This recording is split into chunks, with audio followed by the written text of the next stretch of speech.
검찰총장님과 관계자 여러분께서는 이러한 취지를 충분히 이해하시고 오늘 위원님들께서 질의하신 사항과 고견을 검찰의 정치적 중립성 확립, 사건 처리의 공정성 제고, 인권 보호 등의 정책에 반영함으로써 검찰이 국민으로부터 더욱 신뢰받을 수 있는 계기가 되기를 바랍니다. 존경하는 위원님들께도 한 말씀 드리겠습니다. 많은 국민들께서 오늘 대검찰청에 대한 국정감사를 지대한 관심을 가지고 국회 방송과 여러 매체를 통해 지켜보고 계십니다. 국민들께서 보시기에 오늘 국정감사가 정책 국감 또 개혁 국감으로서 품격 있는 국정감사가 되기를 바랍니다. 최근 검찰과 관련하여 국민들께서 궁금해하시는 사안들을 말끔히 해소할 수 있는 그런 국감이 될 수 있도록 협조해 주시길 당부드립니다. 증인 선서 들어가기 전에 한 말씀 더 드리겠습니다. 오늘은 공수처법이 시행된 7월 15일로부터 정확하게 100일 되는 날입니다. 이 공수처법이 시행된 이후에 100일 동안 법이 제대로 이행되고 있지 않은 데 대해 법제사법위원장으로서 유감을 다시 한번 말씀드립니다. 이미 90일째 되던 때에 야당 측에 공수처장 추천위원을 추천해 줄 것을 요청드린 바 있습니다. 그리고 26일 국정감사가 끝날 때까지 공수처장 추천위원을 추천하지 않을 경우에는 우리 법제사법위원회가 공수처법 개정에 본격 착수하겠다 이런 말씀을 드렸는데요. 26일까지 추천을 해 주시겠지만 만약 그렇지 않다면 이 법안 제1소위에서는 즉시 회의를 소집해서 공수처법 개정 안을 처리해 주실 것을 요청드립니다. 마침 존경하는 유상범 의원님으로부터도 공수처법 개정안이 제출되었습니다. 함께 논의를 해서 여야가 합의할 수 있는 그런 공수처법 개정안을 마련해 주시면 고맙겠습니다. 그러면 증인 선서 순서에 들어가겠습니다. 먼저 오늘 출석을 요구한 증인은 모두 10명입니다만 코로나19 방역 지침에 따라 간사님들과 협의를 거쳐 위원님들께 배부한 증인 명단과 같이 윤석열 검찰총장을 비롯한 9명의 증인은 국정감사장에 출석하고 1명의 증인은 국회 내 다른 장소에서 대기하고 있습니다. 다른 1명의 증인에게 질의하실 위원님께서는 미리 말씀해 주시면 해당 위원님 질의 시간에 요청하신 증인을 출석시키도록 하겠습니다. 참고로 법무부에서 관계자가 국회에 나와서 다른 증인들과 함께 대기하고 있습니다. 위원님의 요청이 있으면 국감장에 출석시키도록 하겠습니다. 그러면 증인 선서를 받기에 앞서 선서의 취지와 처벌 규정, 선서 방법에 대하여 말씀드리겠습니다. 선서를 받는 이유는 국회가 2020년도 국정감사를 실시함에 있어 증인으로부터 양심에 따라 숨김과 보탬이 없이 사실 그대로 증언하겠다는 서약을 받기 위한 것입니다.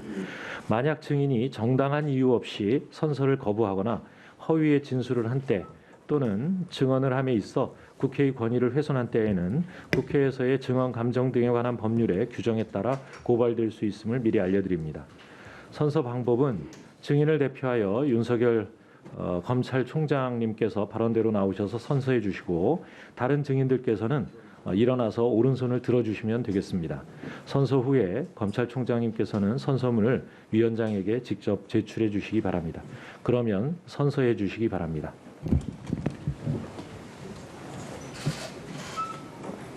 선서.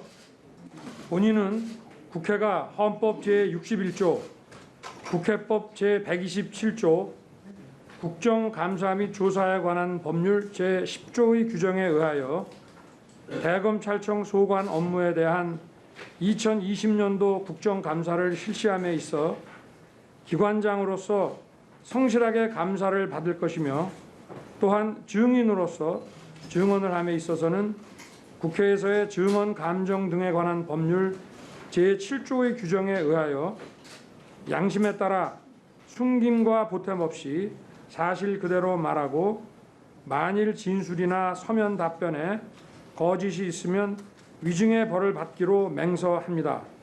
2020년 10월 22일 검찰총장 윤석열.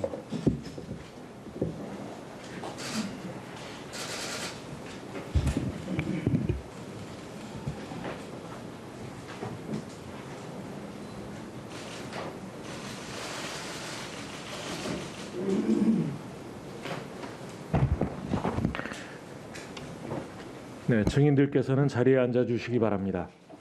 참고로 다른 장소에서 대기하고 있는 증인도 선서문을 제출했다는 것을 알려드립니다.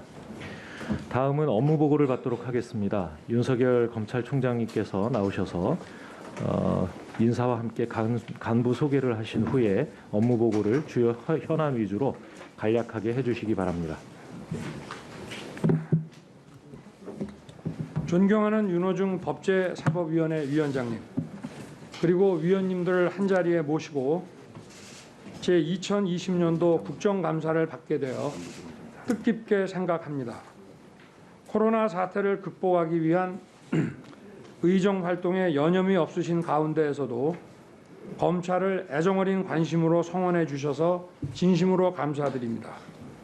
지난 한 해 동안 검찰은 수사 관행과 문화를 헌법과 국민의 관점에서 되돌아보고 여러 개혁 방안들을 추진해 왔습니다. 아울러 사회 각 분야의 부정부패에 엄정하게 대응하고 범죄로부터 국민을 보호하는 본연의 임무에 충실하고자 노력하였습니다. 그러나 검찰 개혁에 대한 국민의 목소리가 여전히 크다는 사실을 잘 알고 있습니다.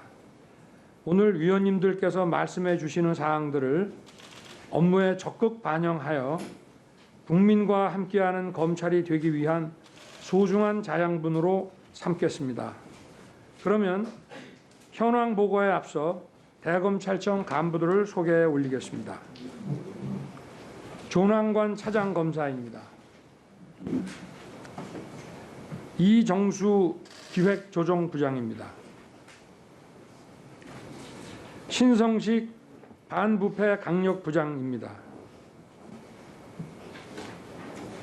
이종근 형사부장입니다. 이정현 공공수사부장입니다. 고경순 공판송무부장입니다. 이철희 과학수사부장입니다.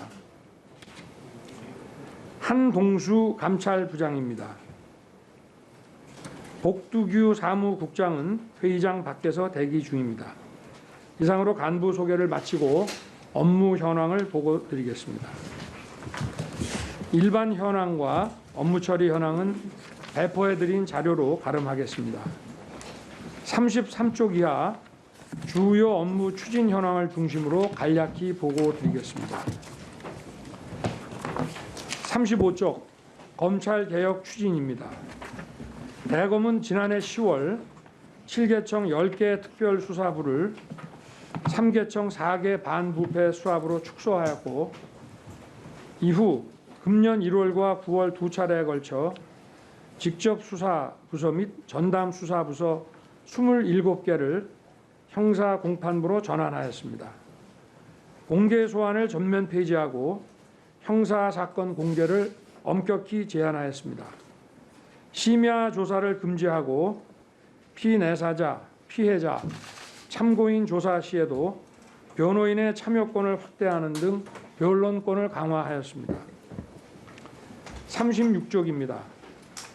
검찰 공무원의 비위 발생 및 처리 결과를 원칙적으로 법무부에도 보고하고 중요 감찰 사건은 의무적으로 대검 감찰위원회에 회부하도록 하는 등 내외부 감찰 시스템을 강화하였습니다. 그리고 대검 훈령 예규 총 275개 중 비공개로 지정된 79개를 재검토하여 그중 31개를 공개로 전환하였습니다. 37쪽 인권보호 강화입니다. 검찰총장 직속으로 외부위원이 참여하는 검찰인권위원회를 설치하여 검찰 인권 업무 관련 정책 및 제도 개선 등을 심의 자문하게 하였습니다. 작년 11월부터 대검 인권감독 담당관을 점검반장으로 하여 일선청의 인권보호 이행 실태를 점검해 오고 있습니다. 38쪽입니다. 인권감독관이 송치 당일 부속 피의자와 면담하는 제도를 시행하는 등 수사 절차상 인권보호 개선을 위해 노력하였습니다. 검찰 양성평등정책위원회를 설치하고 성희롱 등 고충상담, 모바일 앱을 도입하는 등 양성평등 문화 정착을 위해서 힘쓰고 있습니다. 39쪽 공공질서 확립입니다. 자유민주적 기본질서 수호를 위해 안보위의 사범을 엄단하였습니다. 또한 21대 국회의원 선거 사범을 공정하고 신속하게 수사하였습니다. 40쪽입니다. 사용자의 불법행위에 엄정 대처하고 불법쟁의도 엄단하여 균형 있게 노동사건을 처리해 왔습니다. 불법 집단 행동에 대해 원칙에 따라 대응하면서 집회 시위의 자유와 공공의 질서가 조화를 이룰 수 있도록 노력하였습니다. 41쪽 부정부패 엄단입니다. 뇌물과 공직비리 등 5대 중대 부패 범죄, 지역 토착비리, 입시비리 등을 엄정히 처리하였고 기수사한 국정농단 등의 사건의 공소유지에 힘쓰고 있습니다. 42쪽입니다. 금융, 공정거래, 조세범죄, 기술유출, 방산비리 등을 특히 엄정 대처하고 범죄 수익 환수에도 만전을 기하고 있습니다. 43쪽 국민의 안전보호입니다. 코로나와 관련하여 악의적인 방역활동 저해 행위는 후속 수사를 원칙으로 하는 등 엄벌하고 정부 합동지원단에 검사와 수사관을 다수 파견하여 적극적으로 행정 지원을 하였습니다. 그리고 SNS를 이용한 성착취 등 디지털 성범죄에 대하여 적극 관여자들을 범죄 집단으로 엄벌하는 등 강력 대응하였습니다. 44쪽입니다. 보이스피싱과 인터넷 도박을 엄벌하고 전국 6개 지검 강력범죄 형사부를 중심으로 검경 합동수사 체계를 구축하여 폭력과 마약 조직 단속을 강화하였습니다. 또한 피해자에 대한 지원 규모를 확대하는 등 범죄 피해자에 대한 보호와 지원을 강화하였습니다. 45쪽 형사사법 구조 변화에 적극 대응하였습니다. 조서 중심의 수사 관행을 탈피하고 조사 방법을 다양화하는 등 공판 중심으로 수사 패러다임을 전환해 가고 있습니다. 형사부의 전문성을 강화하는 한편 첨단 과학 수사 역량을 제고하고 AI 기반 수사 기법 개발에 박차를 가하고 있습니다. 마지막으로 지난해 국정감사에서 시정 및 처리 요구를 받은 사항은 업무에 적극 반영하였습니다. 구체적인 조치 결과는 49쪽 이하의 내용을 참고해 주시기 바랍니다. 이상으로 대검찰청의 업무 현황 보고를 마치겠습니다. 감사합니다. 네, 수고하셨습니다. 그러면 질의답변 순서를 시작하겠습니다. 질의답변은 질의와 답변을 포함해서 7분입니다. 위원님들께 당부 말씀을 드리면 지금 국정감사가 국회 방송을 통해서 중계되고 있습니다. 위원님들의 발언 시간이 지나서 마이크가 꺼지면 위원님들의 발언이 방송으로 전달되지 않게 됩니다. 오늘 국감을 시청하시는 국민 여러분께서 불편을 느끼지 않도록 질의 시간을 염수해 주시고 마이크가 꺼진 후에는 발언을 마무리해 주시기 바랍니다. 답변하시는 검찰총장님께도 질의 시간 안에 답변을 마칠 수 있도록 해주시고 추가로 답변이 꼭 필요하시다면 위원장에게 발언 기회를 얻어서 답변해 주실 것을 요청드립니다. 그러면 배부된 질의 순서에 따라 먼저 존경하는 유상범 위원님 질의해 주시기 바랍니다. 국민의힘 유상범 의원입니다. 10월 19일 라임 로비 의혹 사건 및 검찰총장 가족과 주변 사건 관련 지휘라는 수사지를 또다시 내려서 대한민국을 떠들썩하게 하더니 어제 추미애 장관이 페이스북에서 야당과 언론은 국민을 기만한 대검을 먼저 저격해야 합니다. 중상모략이라고 검찰총장은 화부터 내기 전에 알았던 몰랐던 지휘관으로서 성찰과 사과를 먼저 말해야 합니다. 이렇게 페이스북에 글을 올려서 대검을 비난했습니다. 검찰총장으로서 받아들일 수 없는 부분인 것 같은데 이에 대한 입장을 좀 말씀을 해주시죠. 일단 지금 막 보고 받은 사항을 말씀드리겠습니다. 박순철 남부지검장이 네, 마이크를 좀 입 가까이 해주십시오. 박순철 남부지검장이 9시 55분에 2+의 글을 게시하고 정치가 검찰을 덮어버렸다라는 2+ 글을 게시하고 방금 전에 사의 표명을 했습니다. 저도 지금 막 방금 보고를 받았고요. 글쎄 뭐 저희들은 이 라임 사건은 총장인 제가 라임 부도 사태가 터지고 그 사건 처리가 미진하기 때문에 인력을 보충해서 지난 2월에 철저하게 수사하라고 제가 지시를 했고요. 그리고 그 후에도 수사 인력을 계속 보강을 해서 지금 현재 제가 파악하기로는 약 50여 명을 기소하고 30여 명을 구속 기소한 것으로 저는 알고 있습니다. 그리고 지금도 계속 수사가 진행 중입니다. 이게 뭐 부도 규모에 비해서는 과거에 제가 그 2011년 대검 중수 이과장 할 때 처리한 그 부산저축은행 이 부도 사태에 비해서 조금 적긴 하지만 지금 이 수사 내용은 굉장히 풍부하고 그리고 남부지검 그 수사팀이 그 전직 송사면 지검장이나 지금 새로 부임했던 박순철 검사장을 중심으로 똘똘 뭉쳐서 최선을 다해서 수사한 것으로 알고 있습니다. 중상모략이라고 하는 검찰총장은 화부터 내기 전에 알았던 몰랐던 지휘관으로서 성찰과 사과를 먼저 말했어야 합니다. 라는 표현은 총장의 어떤 그 입장에 대한 강력한 비판인데 이 부분에 대해서는 따로 할 말이 없습니까?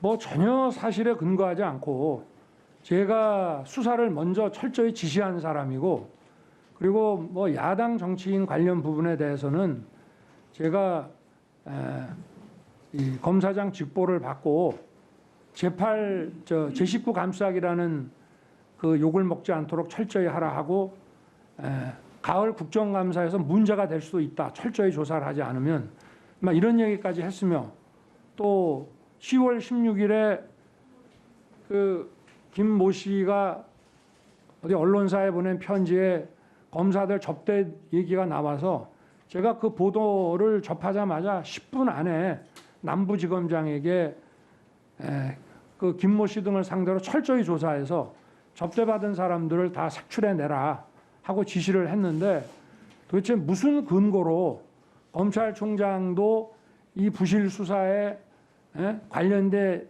있다라는 취지의 발표를 했는지 저는 도저히 이해할 수가 없고 중상모략이라는 단어는 제가 쓸 수 있는 가장 점잖은 단어라고 저는 생각합니다. 자, 인사와 관련돼서 질문을 좀 드리겠습니다. 지난 1월 인사에서 총장 측근 대학살 검사장 인사, 총장 주변의 과장들, 대검 과장들 학살 인사 이렇게 언론에서 많이 표현이 됐습니다. 이 인사와 관련돼서 추 장관은 총장에게 인사에 관한 의견을 제시하라고 했는데 총장이 명을 고역하고 의견을 제출하지 않았다 이렇게 주장한 거 알고 계시죠? 그렇습니다. 이거에 관해서 인사와 관련돼서 총장께서 입장을 좀 말씀을 해주실 수 있겠습니까? 그 먼저 팩트를 좀 말씀을 드리겠습니다. 제가 그 우리 추 장관께서 취임하시고 취임 인사를 제가 갔었고요. 1월 초에 아마 취임식 하신 날인 것 같은데 인사를 갖고 그리고 인사 마치고 이제 대검 제 사무실로 돌아왔더니 바로 전화를 주셔가지고 검사장 인사안을 보내라고 하시더라고요. 근데 이건 뭐 전례도 없고 법무부 검찰국이 인사부서입니다.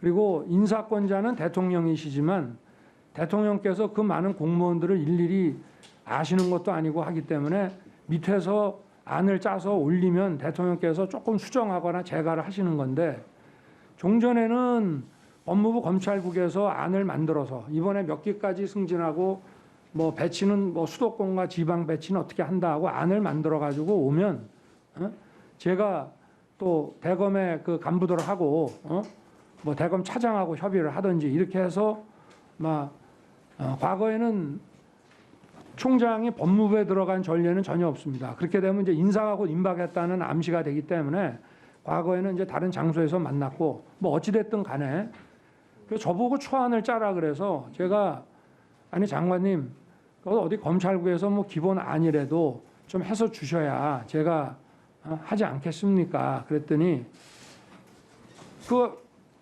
본인은 제청권자고 인사권자가 대통령이시기 때문에 그 아마 인사안이 청와대에 있을 겁니다. 청와대 연락해서 받아보시고 거기 의견 달아서 보내주세요 이러더라고요. 청와대에서는 펄쩍 뛰죠. 터무니없는 일이라고. 그러고 나서 다음 날 저보고 오전에 법무부로 들어오라는 겁니다. 근데 인사안은 다 짜져 있고 그런 식으로 인사하는 법이 없습니다. 뭐 이렇게 인사안 이렇게 보여주는 게 그게 인사협의가 아니거든요. 인사 법에 말한 인사협의랑은 실질적으로 논의를 하라는 얘기고 그런 상황입니다. 주시죠 뭐. 간단하게 뭐 좀 그 사건 관련돼서 물어보겠습니다. 네. 옵티머스 여권 로비 의혹과 관련돼서 동아일보에서 10월 12일자 보도된 게 있는데 윤 변호사가 검찰의 추궁에 30조 분량의 자필 진술서 등을 토대로 옵티머스의 로비 의혹에 대한 단서를 내놓은 것으로 알려졌다. 이런 보도가 나왔습니다. 이 진술서 작성된 거 보고 받으신 적 있나요? 최근에 언론에 나오고 나서 SBS 보도되고 나서 어느 언론 매체인지는 모르겠습니다만은 예. 아침에 뭐 보도가 나왔다고 하면서 그래서 우리 대검 차장하고 반부패부장하고 회의를 하다가 알겠습니다. 나왔다고 하니 네. 한번 받아보겠다고 그러면 해서, 예. 제가 받은 제보로는 그 안에 여권 유력 정치인 로비 의혹도 기재돼 있다 이런 제보를 받았는데 이거 사실인가요? 글쎄 저는 그 반부패부장하고 차장한테 저걸 보라고 했고 그 구체적인 내용은 보지는 않았습니다. 그래서 그 부분에 대해서는 제가 말씀드리기가 좀 어렵습니다. 네, 마무리해 주십시오. 네, 수고하셨습니다. 네, 이에 김종민 의원님 자료 제출 관련 발언해 주십시오. 예, 대검 예규에 보면 부패 범죄 수사 절차 등에 관한 지금 지침이 마이크 대고 말씀하세요. 있습니다. 예, 대검 예규에 보면 이제 부패 범죄 수사 절차 등에 관한 지침이 있습니다. 2019년 1월부터 시행된 건데요. 이게 이제 그 보고 절차와 관련돼서 기본적으로 기준이 될 만한 규정인데 이 규정은 좀 자료로 제출할 수 있나요? 대검 예규 부패 범죄 수사 절차 등에 관한 지침. 예, 차장입니다. 그게 현재까지는 지금 비공개로 되어 있는데 한번 검토를 한번 해보겠습니다. 예, 지난번에도 뭐 관행적으로 비공개돼 있던 게 어떤 법적인 근거가 있는 건 아니니까 위원회에서 요청하면 뭐 이건 지금 이 상황이나 감사의 시급한 필요 때문에 뭐 또 확인이 필요한 거니까요. 한번 검토하셔서 자료를 좀 부탁드립니다. 네, 예, 김진애 의원님. 예. 아까 너무 빨리 지나가셔서 손을 못 들었습니다. 한 가지는 윤석열 검찰총장 본인에 대해서 2010년 이후에 대검이나 법무부에서 감찰 받았는지 여부, 그리고 감찰을 받았다면은 그 시점과 사유, 그리고 감찰 결과 등에 대해서 제출해 주시기 바라고요. 그다음에 두 번째는 2011년 이후에 대검 산하에 설치됐던 저축은행 비리 합동수사단 개요 이거를 좀 보내주시면 좋겠다 싶은데 이거를 하니까는 이게 제출 거부를 하셨어요. 이미 한 번 하셨는데 이거는 몇 년 전에 해단을 해서 이게 별로 현재까지 문제가 안 될 텐데 왜 이게 안 되는지 이건 좀 검토해 주시고요. 또 하나가 해외 불법 재산 환수 합동조사단이 대검 산하에 조직돼 있는 것으로 알고 있습니다. 여기에 참여 검사님들 명단하고 운영 기간, 주요 활동 실적 이거를 좀 부탁드립니다. 네. 잠깐만 우리 저 의원님께서 뭐 저와 관련된 거라고 해서 말씀을 드리면은요. 예, 저는 일단 저축은행 합수단에는 관여를 안 했습니다. 예, 저는 중수 1과장으로 부산저축은행 수사만 하고 저축은행 합수단은 다른 분이 단장을 맡고 팀장도 다른 검사들이 맡아서 했기 때문에 일단은 저하고는 관련이 없고요. 그리고 감찰 조사라고 하는 거는 제가 국정원 사건 때 감찰 조사를 한 받았고요. 그리고 그 논란이 되는 얘기가 그 정모 씨가 저에 대해서 무슨 진정을 제기를 했는데 진정 제기가 된다고 감찰 조사로 이어지는 건 아닙니다. 그래서 감찰부에서 진정인 조사를 하고 내사를 해보고 어느 정도 혐의가 좀 객관화된다 싶을 때 감죄 번호를 따서 조사로 들어가는데 저는 그 조사를 받은 사실은 없습니다. 우리나라 검찰의 모든 공직자들도 상당히 많은 진정과 투서를 받습니다만은 그런다고 해서 감찰을까지 연결되는 것은 아닙니다. 네, 그래서 제가 뭐 그 자료 갖고 있지 않지만 뭐 감찰부나 이런데 있으면은 네네. 전부 내도록 예, 자료가 없으면 자료가 네. 없다고 제출해 주시면 저도 되고요. 그건 뭐 제가 그런 상황이라 제가 알지는 못하는 사안. 네네. 예. 그 반부패 수사 그 보고 지침이에요? 훈령. 예, 부패범죄 수사 관련 훈령은 지금 비공개 훈령 그 법령으로 분류가 되어 있다 이렇게 차장께서 말씀을 하셨는데요.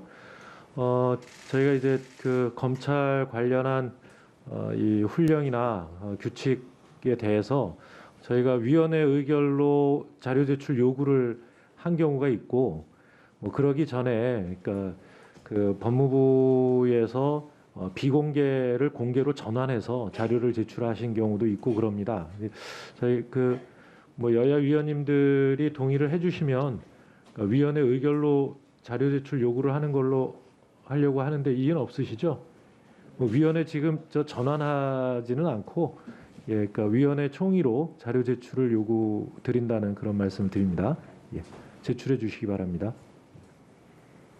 총장께서 답을 해주셔야 됩니다. 글쎄 저는 그 보고 그 훈령에 지금 정확하게 무슨 내용이 있는지는 모르겠습니다만은 그게 만약에 외부에 공개가 될 때 향후 무슨 수사 과정에서 여러 단계별로 그 보고 그 루트별로 그걸 바깥에서 알고 어떤 부적절한 그런 그 이런 보안 문제라든지 이런 개인 문제가 발생할 수 있기 때문에 필요하시다면 궁금하신 의원님께서 한번 보시고 저희가 이거를 자료로 내서 공개하는 거는 좀 저희들도 공개할 만한 예규나 이런 훈령들은 다 공개를 했습니다만은 이거는 저희가 뭐 검찰을 방어하기 위해서 공개 안 하는 것이 아니라 이런 어떤 그 국가 행정의 어떤 목적 때문에 그렇게 하는 거니까 좀 그런 부분은 좀 이해를 해주시고 만약에 네. 필요하시면은 예, 제가 총장님, 예. 그 우리 국정감사에서 네. 자료 제출 요구를 하는 경우 네. 그 이 자료 제출을 하지 않아도 되는 이 사항들에 대해서 이 그 국회에 그 증언감정법에 정해져 있습니다. 뭐 구체적인 수사라든가 사건에 관련돼 있다라든가 재판에 영향을 미친다든가 또는 뭐 국가 안위 또는 뭐 개인 이 정보 보호 등 이런 사항이 아니면 이 자료를 제출을 하게 되어 있습니다. 그러니까 이 검찰 내부에 이 방침을 들어서 자료 제출을 거부할 이 수는 없다 이런 말씀을 드리고요. 우리 위원님들이 뭐 그것을 가지고 검찰이 곤란한 일을 만들 수도 있다는 그 가정은 안 해주시는 게 좋겠습니다. 제출해 주시는 걸로 그렇게 알겠습니다. 지금 근데 예. 몇번 됐어요. 네. 전체적인 건 모르겠는데 그래서 제가 물론 총장이지만 모든 일을 제 마음대로 결정할 수가 없는 것이 지금 여기 동석해 있는 우리 여기 참모들도 이거는 공개할 수 없다고 이렇게 얘기를 하는데 제가 이거를 일방적으로 뭐 대단히 유감스럽습니다만 네. 그 부패 범죄를 수사하는 이유는 우리 사회 특히나 공직 사회의 투명성을 기하기 위한 것인데 그 투명성을 그 위한 부패 범죄 수사의 절차가 투명하지 않다고 하면 국민들이 웃을 일 아니겠습니까? 그러면은 뒤에 위원회에서 의결을 그 배석하신 분들의 이 의견이 어떠신지 모르겠는데요. 네. 다시 한번 잘 수기해 보시고 제출해 그렇게 주시기 바랍니다. 총장이 만약에 네네네 정 우려스러운 게 있으면 네. 그걸 저한테 얘기를 해주세요. 이런 점이 뭐 공개되거나 일반하게 알려지면 좀 문제가 될 소지가 있다면 그런 것만 얘기해서 그런 건 저희가 알아서 우리도 다 국가를 위한 사람들인데 아니면은 저희가 이거를 저희 내부에서는 비공개를 해놓은 거를 이미 제출하기가 어려우니 강제적인 방법으로 위원회 결정을 해주시면 국회 결정에 따라 가지고 뭐 그건 뭐 어쩔 수 없는 거니까 네, 그렇게 하도록 알겠습니다. 그러면 하겠습니다. 잠시 그 감사를 중지하겠습니다. 예, 몇 회죠 위원회가? 네. 그쪽으로 얼마 전에 이사 문상을 같이 간 적 있습니까? 그런 사실은 없고 없다. 제가 이주영 변호사와 같이 근무한 적이 없습니다. 예, 오늘은 기관적인 일이기 때문에 검사장은- 위증죄로 처벌할 네. 수 있습니다. 문상 같이 간 적 네. 없습니까? 문상요? 그건 모르겠습니다. 무슨 모르겠다. 문상인지. 네, 그 정도 하겠습니다. 네네. 올 7월 22일 PPT 좀 떠올려주세요. 옵티머스 관련해서 주범이 김재현, 이동열, 윤석호입니다. 서울중앙지검은 편취액 1조 2천억 원대 옵티머스 펀드 사기 사건을 구속 기소한 바 있습니다. 알고 계시죠? 네네. 지난 봄 총장님이 하신 일을 알고 계시는가 모르겠습니다. 서울중앙지검장으로 계신 5월 22일 작년 전부 다 무혐의했습니다. 전파진흥원이 수사를 했습니다. 1조 5천억의 공공기금을 사용하는 거대 공기업입니다. 우리 과기부가 감사해서 부적격 판정을 내린 것에 기초한 겁니다. 이 무혐의 이유를 보세요. 우리청 수사사무관 작성 의견서 기재와 같다. 김재현, 정영재, 박준탁 각 증거 불충분한 혐의 없다. 세상에 공기업의 투자 금액이 무려 800억 가깝고 이 당시만 해도 무려 3,200억에 가까운 민간 투자들이 들어왔던 사건입니다. 근데 이런 허접한 허술한 무혐의 결정할 수 있는 거예요? 저는 할 수 있다고 봅니다. 할 수 있다. 네. 이 사건에서 보고받은 적 있습니까? 보고받은 적은 없습니다만은 1차장이 누굽니까 당시에 그러면? 당시 1차장은 지금 대전지검장이고요. 성함이 어떻게 됩니까? 이두봉 지검장이고 당시 주임 부장검사는 누굽니까? 부장검사는 형사 7부장 아닌가요? 7부장입니다. 네. 김유철 지금 원주지청장인데 보고받은 적 없다. 없습니다. 이 사건에 대해서 전혀 관심을 기울이지 않았습니까? 아니 이거는 사건 자체가 부장 전결 사건입니다. 아예 보고가 올라오진 않습니다. 그게 윤석열식 수사입니다. 총장님이 관심 두는 사건은 무한대의 수사. 아니요. 총장 잠깐 들어보세요.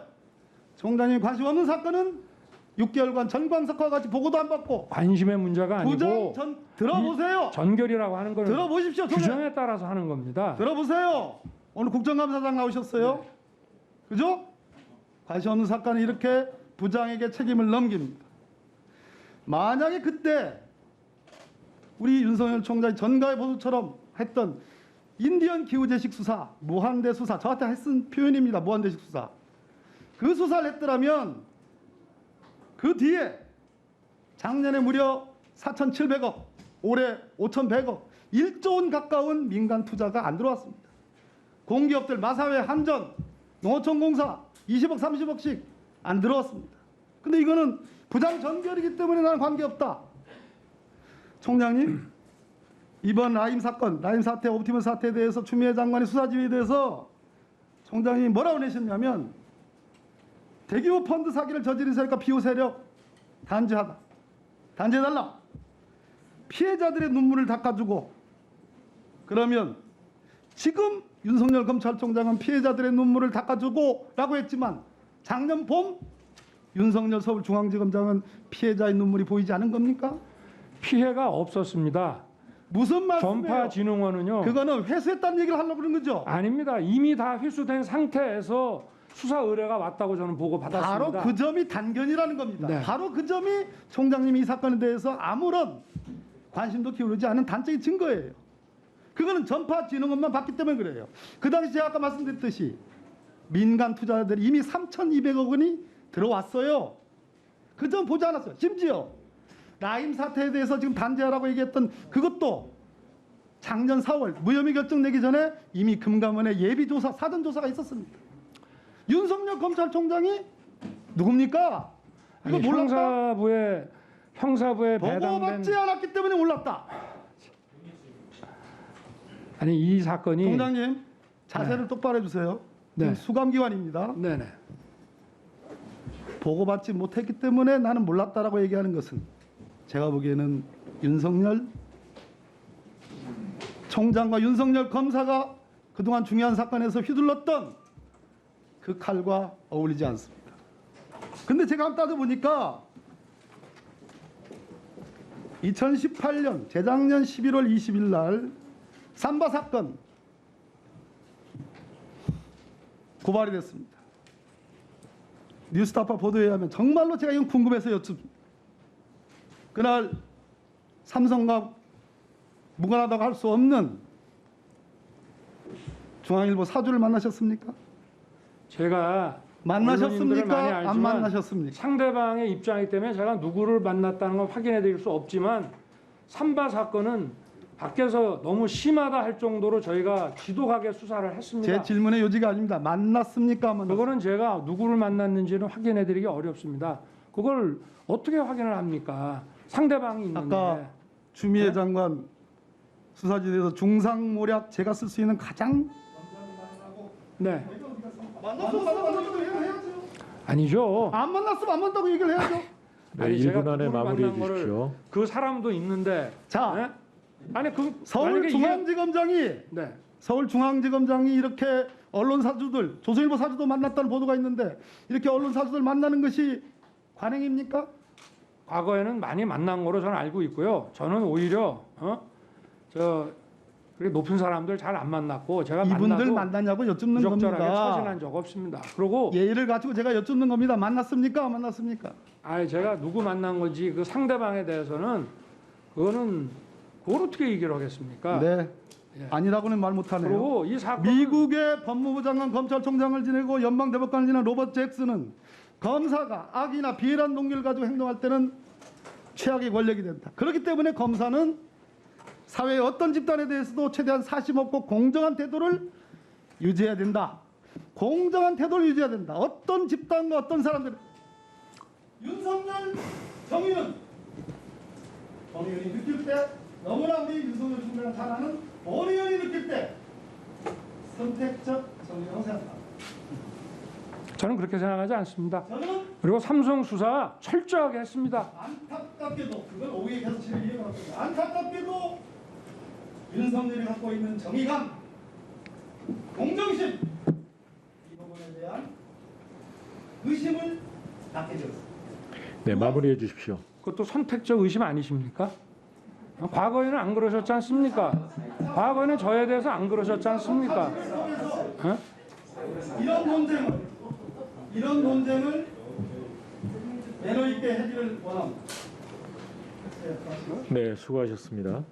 다음은 존경하는 박주민 의원님 질의해 주시기 바랍니다. 예, 총장님. 네, 아까 박범계 의원님 질의했을 때 네, 전파진흥원의 수사 의뢰 사건 관련돼서 네. 보고를 받지 않았다라고 네. 얘기하시면서 전파진흥원의 경우에는 피해를 안 본 것으로 알고 있다라고 말씀하셨습니다. 예, 다 회수했기 때문이죠. 그런 거로 알고 있습니다. 예. 원리금이 다 회수되고. 자, 그런데 네, 잘못 알고 계신 부분이 하나 있는데요. 네네. 그 수사 의뢰서에는 뭐라고 되어 있냐면 본인들을 위해서 수사 의뢰하는 것이 아니다라고 되어 있습니다. 네, 과기부가 감사해보고 자기네들이 살펴보니까 이 펀드 운영이 너무나 수상하고 이상해서 다수의 선의에 국민들이 피해를 볼 것 같아서 수사 의뢰를 한다고 되어 있습니다. 따라서 박범계 의원님이 질문하셨던 그것, 이 사건을 수사할 때는 왜 일반 서민들의 피눈물이 보이지 않았느냐라는 질문은 오히려 맞는 질문이신 거고요.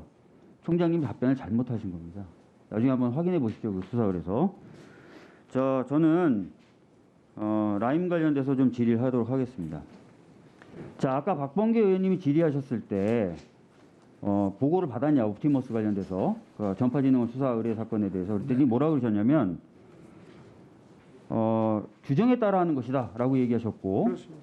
박범계 의원님이 아니 그런 게 아니라 관심이 없어서 그런 거 아니냐 그랬더니 관심이 있고 없고에 따라서 하는 것이 아니다. 아니, 알아야 관심을 가지고. 자, 그리고 규정에 따라 하는 것이다. 이렇게 얘기하셨어요. 그죠? 방금 하신 말씀이시니까 부정하시기는 어려울 것입니다. 네. 자, 한번 띄워주시죠, PPT. 자, 검찰 보고 사무 규칙입니다. 저기 보면 뭐라고 되어 있습니까?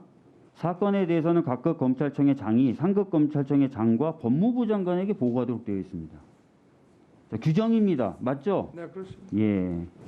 그 다음에 부패범죄 수사 절차 등에 관한 지침에 따르면 어떻게 될까요? 저는 이게 비공개라서 보진 못했습니다. 그런데 지난번에 박범계 의원님이 자료 제출을 요구했을 때 자료로 나오면서 그 앞에 설명이 대강 있는 것이 따라왔어요. 그 규칙이 온 게 아니라 이런 규정이 있다라고 하면서 설명이 따라온 자료가 있습니다. 그래서 제가 이거 보고 저도 이 규정을 얻으려고 노력했었던 건데, 제가 듣기로는 이 절차에 따르면 부패 사건의 경우에는 반부패부장, 대검의 반부패부장에게 수사 진행 상황 등에 대해서 보고하도록 되어 있는 것으로 알고 있습니다. 맞습니까? 틀립니까? 그렇습니다. 예. 자, 아까 총장님께서 뭐라고 얘기하셨습니까? 수사는 절차에 따라서 규정에 따라서 하는 것이다라고 얘기하셨습니다. 규정을 제가 지금 두 가지 보여드렸습니다. 이 규정에 따르면 보고 및 지휘 체계, 라임 사건의 보고 및 지휘 체계는 어떻게 돼야 되느냐? 저렇게 돼야 되는 겁니다. 즉 대검의 관련 수사 지휘과장, 대검 관련 부의 부장한테도 다 보고가 돼야 되는 것입니다. 그렇습니다. 맞죠? 예. 규정에 따라야 된다고 분명히 그렇습니다. 말씀하셨습니다. 예. 근데 실제 이 사건에서 야당 정치인에 관련돼서는 어떻게 이루어졌습니까? 규정에 따라서 이루어졌습니까? 보고 절차가 규정에 따라서 이루어졌습니까? 제가 말씀을 드리겠습니다. 네. 제가 잠깐 말씀을 드릴 수 있는 시간을 좀 주십시오. 자, 일선청에서 수사를 하다가 어차피 오픈된 사건은 다 저 담당 부장이 자기 청의 결재를 거쳐갖고 대검 반부패부의 과장에게 이메일로 수사 상황을 다 보고를 하면 저는 반부패부장을 통해서 말씀하시죠. 좀 받습니다. 짧게 얘기해 네네. 주십시오. 예. 그렇지만 초기 첩보 단계는 검사장이 들고 와가지고 저한테 직보하는 경우들이 꽤 있습니다.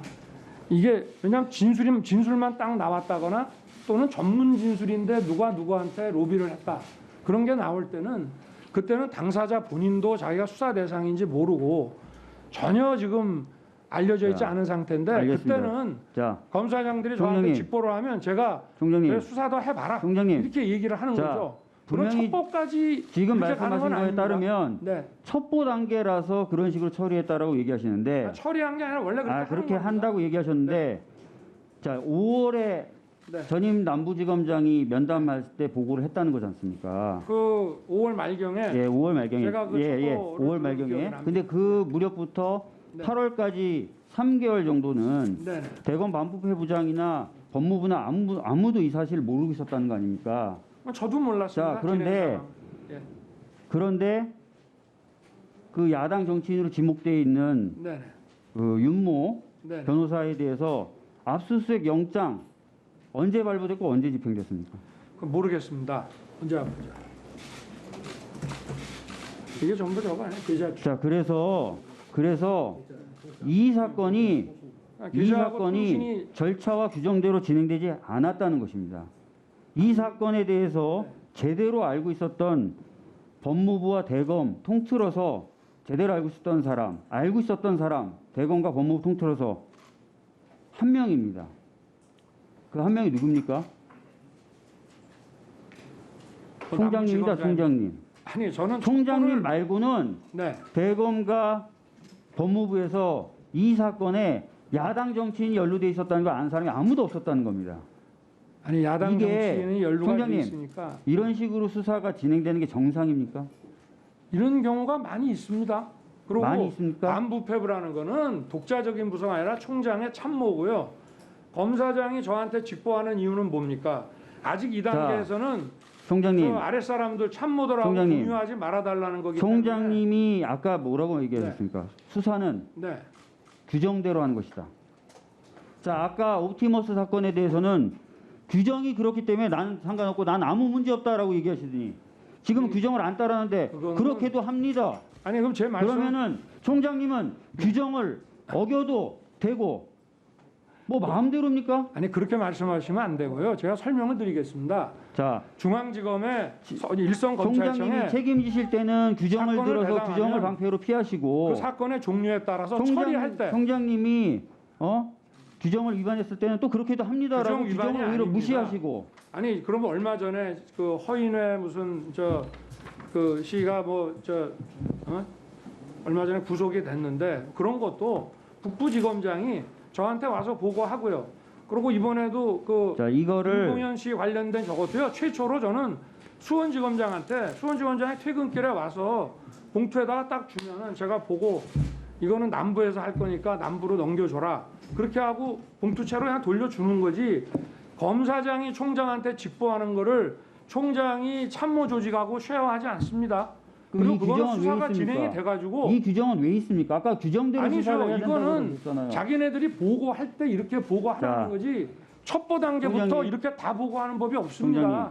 보고를 할 때는 총장님, 이런 식으로 하라는 겁니다. 보고를 개통에 따라 절차에 따라 네. 하도록 규정을 마련한 이유는 뭘까요? 아니 이거는 그것은 적절한 수사가 이루어지도록 그렇습니다. 내부 시스템을 적절하게 가동시키기 위한 것 아닙니까?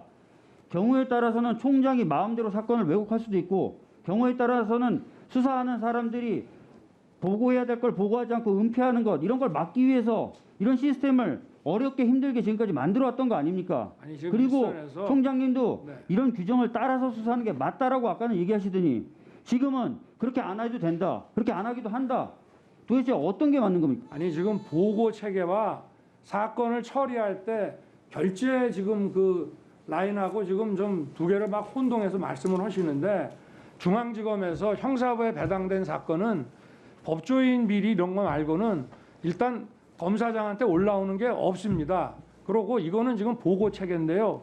보고라고 하는 거는 수사하는 사람들이 보고할 사항이 있을 때 하는 거고 검사장이 이거는 총장만 일단 알고 계셔야 될 때는 자기가 직보를 해주고 그러고 자, 이 첩보 수사해라 하고 총장이 오더를 주면 이제 기본 내사를 위해 가지고 그 통신이나 뭐 계좌 이런 거 할 때는 뭐가 특별히 나오는 게 없을 때는 대검 보고 안 하는 경우가 많습니다. 그래서 사람들 불러서 이제 진술도 하고 어느 정도 실체가 나면 그때부터 이거는 뭐냐면 총장 보고를 이런 루트를 통해서 보고하라는 거고 저도 첩보 단계에서 수사하라고만 제가 재가를 했으면 그 다음부터는 저도 반부패부를 통해서 보고를 받지 직접 보고를 안 받습니다. 직접 보고 받는다는 거는 자, 그 팀장님. 일선에서 저한테 와야 되는데 얼마나 귀찮습니까? 그러니까 자기들이 메일로 반부패부에 넣어주면 반부패부는 같은 청에 근무를 하니까 과장이든 부장이든 저한테 와서 보고를 하고 저도 지금 말씀하신 그 사건은 수사해라 철저하게 해라라고만 말해놓고 아마 이게 그 핵심적인 증인을 빼고는 조사가 다 된 거로 알고 있습니다. 그리고 아마 7, 8월에 무슨 인사도 있고 그리고 자금 추적하고 이게 왜냐하면 이 말이 처음 나오는 그 이모 씨라는 데서 이 이제 전문으로 나온 거거든요. 이 야당 정치인에게 직접 로비한 사람이 아닙니다. 들은 얘기 또 전전문 이 상태에서 저한테 보고를 했기 때문에 이제 실제로 이 진술이 맞는지를 확인하기 위해서 광범위하게 계좌 추적과 통신을 한 겁니다. 그 과정에서는 뭐가 나오는 게 있을 때 이제 총장 보고를 해야 되고 이 보고 절차라고 하는 거는요 저한테 보고하는 절차지 그냥 반부패 과장이나 반부패 부장이라는 거는 총장 참모고 총장 보고는 이런 방식으로 하라는 겁니다. 자, 네, 총장님, 말씀이십니까? 그 박주민 독자적인 의원님 지금 권력이 발언 있는 게 시간이 다 아닙니다. 끝났기 때문에 더 이상 마무리해 주시고요. 그냥 마무리해 주시고 검찰총장께서도 모두에 제가 말씀을 드렸는데요. 이게 7분씩 사용하게 되어 있습니다. 근데 그 안에 답변을 맞춰주시고 꼭 답변을 더 추가로 할 필요가 있다. 이럴 때는 위원장의 허락을 받아서 답변을 해달라 이렇게 요청을 드렸는데 네네. 지금 뭐 7분이 아니라 거의 뭐 10분이 지나도 계속 답변을 하고 계셔서 그 좀 유의해 주시기 바랍니다.